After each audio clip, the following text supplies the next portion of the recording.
Fokus keluar membuat kita bisa berlayar di dunia yang lebih luas. Daniel Goleman. Di zaman dengan begitu banyak informasi, sulit untuk tetap fokus. Faktanya, konsentrasi dapat meningkatkan kemampuan dan produktivitas seseorang. Kemampuan untuk fokus ini dipengaruhi oleh otak dan seperti halnya otot, harus dilatih agar dapat fokus dengan benar. Goleman sendiri membagi fokus ke dalam 3 jenis, yaitu kesadaran pada diri sendiri, kesadaran pada orang lain dan kesadaran pada kondisi eksternal. Pada video kali ini, Sinari akan merangkum sebuah buku yang berjudul Fokus, Penggerak Keunggulan yang Tersembunyi. Buku ini ditulis oleh Daniel Goleman. Buku ini membahas pentingnya fokus dan peningkatan konsentrasi di era yang semakin kompleks ini. Goleman juga mengajak kamu untuk memahami bagaimana pikiran bisa bekerja secara lebih optimal saat kamu memusatkan perhatian. Dalam buku kali ini, terdapat 5 hal menarik yang akan kamu pelajari, antara lain. 1. Apa saja jenis-jenis kemampuan fokus yang perlu kamu miliki untuk meraih kesuksesan? 2. Bagaimana pikiran manusia bekerja secara sadar dan tidak sadar? 3. Kenapa seorang atlet justru bisa gagal saat ia berusaha mengingat teknik yang pernah dipelajarinya? 4. Apa yang dimaksud intuisi dan dari mana asalnya? 5. Kenapa empati bisa membantu kamu dalam mengelola relasi dengan orang lain? Simak sampai habis pembahasan rangkuman buku dari Sinari agar kamu dapat menerima manfaatnya.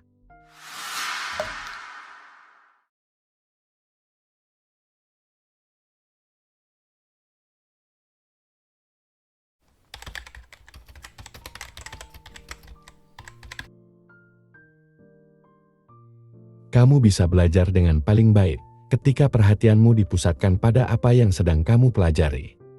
Jika pikiranmu kemana-mana, otak akan berceloteh tentang hal-hal yang tidak ada hubungannya dengan apa yang sedang kamu pelajari.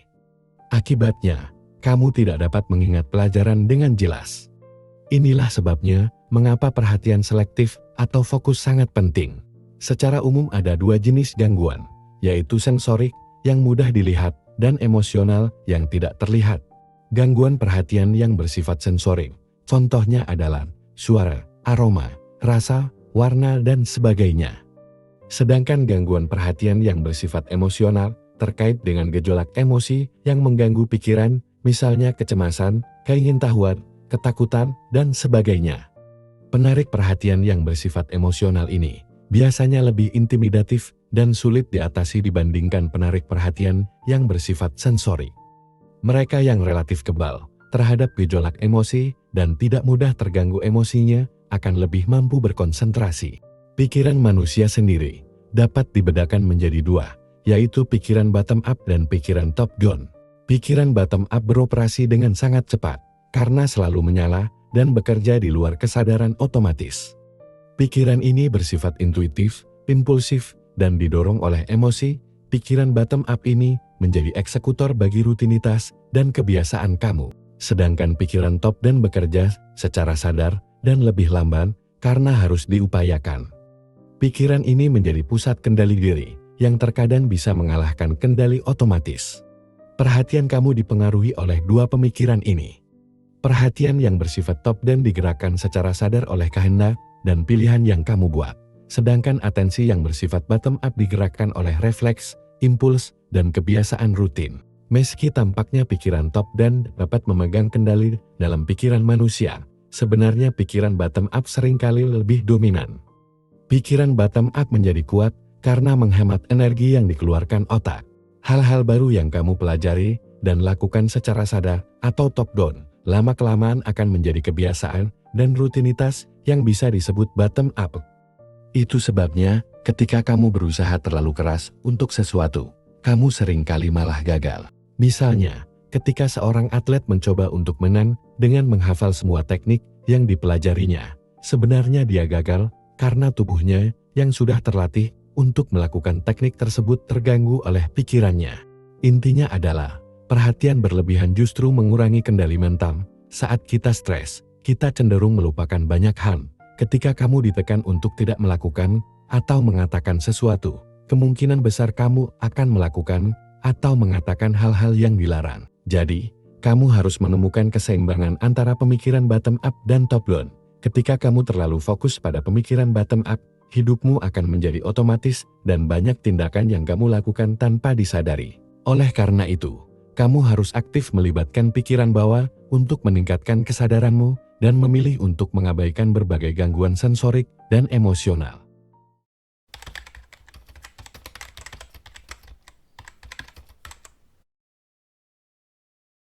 Kesadaran diri atau fokus internal merupakan kunci pertama untuk meningkatkan produktivitas diri. Ketepatan dalam menguraikan petunjuk-petunjuk internal dari batinmu memegang peranan penting dalam membentuk konsentrasi. Radar internal itu menjadi kunci pengelola terhadap apa yang kamu lakukan dan tidak kamu lakukan.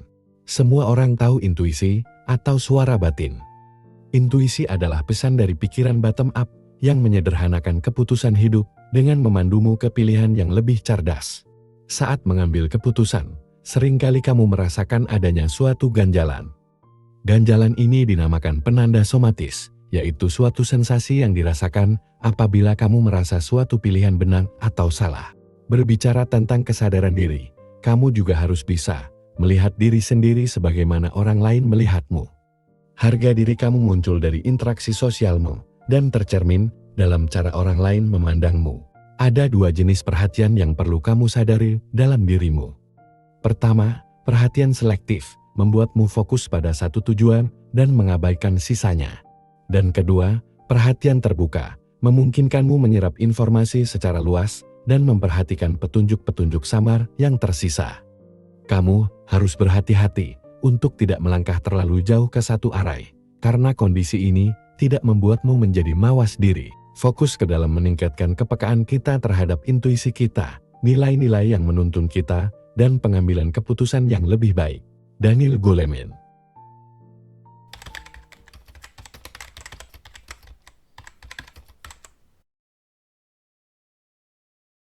Beberapa orang memiliki kepekaan sosial dan jeli mengenali sinyal emosi yang terlihat samar dari orang lain.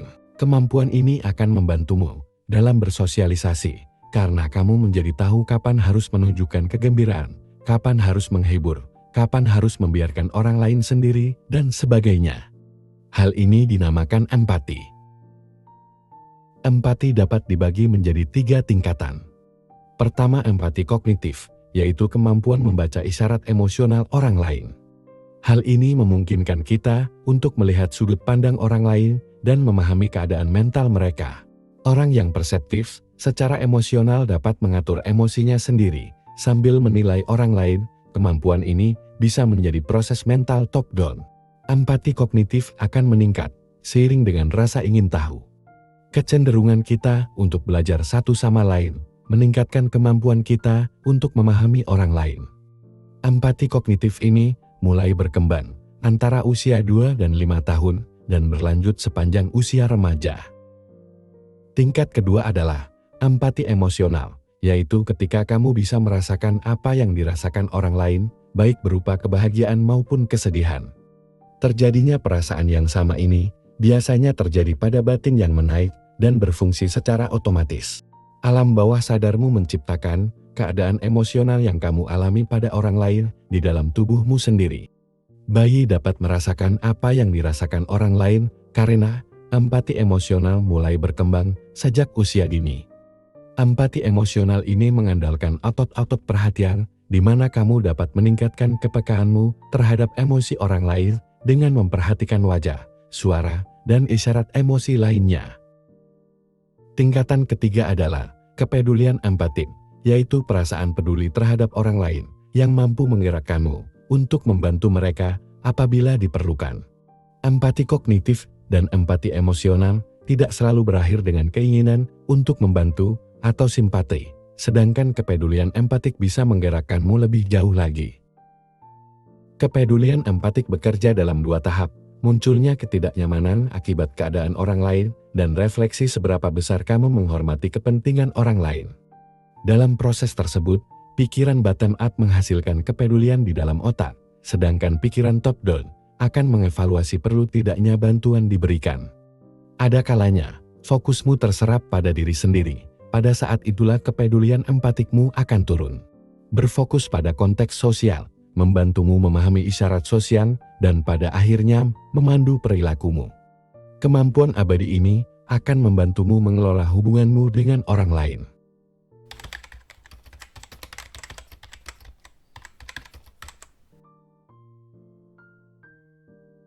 Data dalam jumlah besar belum tentu berguna tanpa diperolehnya ilmu darinya. Bermanfaat atau tidaknya data itu tergantung pengelolanya. Saat membaca data, pikiranmu mendeteksi pola. Himpunan pola yang seragam dan teratur disebut sistem. Secara alami, pikiran cenderung mencoba menemukan pola atau sistem. Namun dibandingkan dengan persepsi diri sendiri dan persepsi orang lain, kesadaran akan sistem ini harus dipupuk dan dipelajari sebelum dapat timbul secara alami. Berbagai sistem yang ada di dunia pada awalnya tidak terlihat oleh pikiranmu.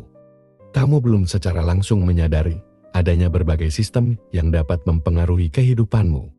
Saat ini, kamu dapat menggunakan berbagai alat bantu buatan untuk membantumu memahami pola dan sistem, tidak lagi bergantung pada kepekaan personal terhadap kondisi alam sekitar.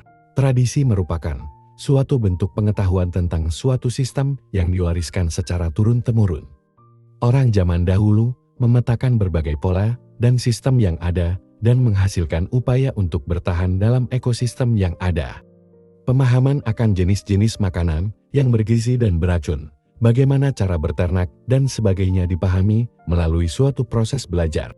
Dunia yang semakin kompleks dan penuh informasi seringkali membuatmu kesulitan melihat sistem dan terjebak dalam kekacauan. Adanya titik buta pada otak manusia semakin memperparah kekacauan informasi yang diterima.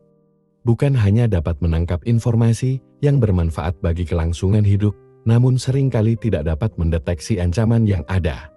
Ada kecenderungan untuk tidak peduli terhadap ancaman-ancaman yang muncul.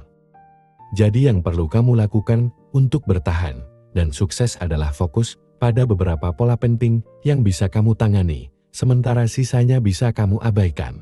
Kamu perlu meningkatkan kemampuanmu dalam menyederhanakan kompleksitas yang ada, agar pengambilan keputusan dapat dilakukan dengan lebih efisien.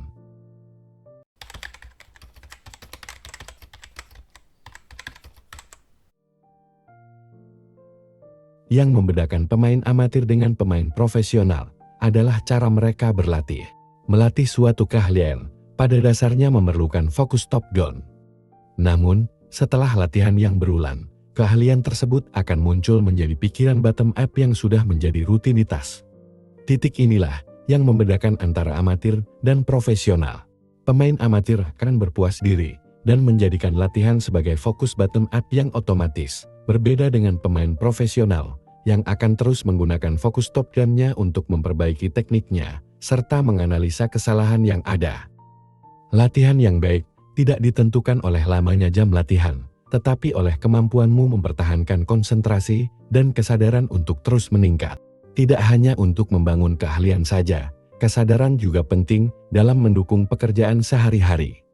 Saat ini, semakin banyak perusahaan yang menyadari pentingnya kesadaran dalam bekerja. Ketidaksadaran saat ini telah dianggap sebagai salah satu pemborosan di tempat kerja.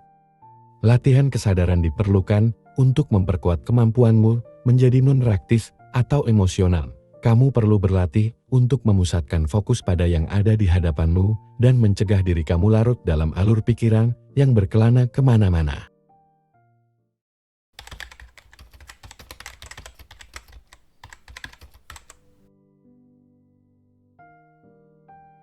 Tindakanmu dikelola oleh pikiran melalui dua cara, yaitu pikiran bottom-up yang bersifat otomatis dan tidak sadar, dan pikiran top-down yang lebih lambat dan dikelola secara sadar. Intuisi timbul dari pikiran bottom-up yang merekam pengalaman yang pernah dirasakan sebelumnya dan timbul secara otomatis untuk membantu pengambilan keputusan. Empati dapat dibedakan menjadi tiga.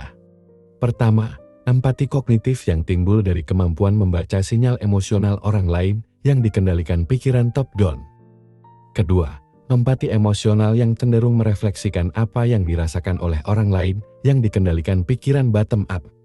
Dan ketiga, kepedulian empatik berupa keinginan untuk membantu yang dikendalikan oleh pikiran top-down dan bottom-up sekaligus.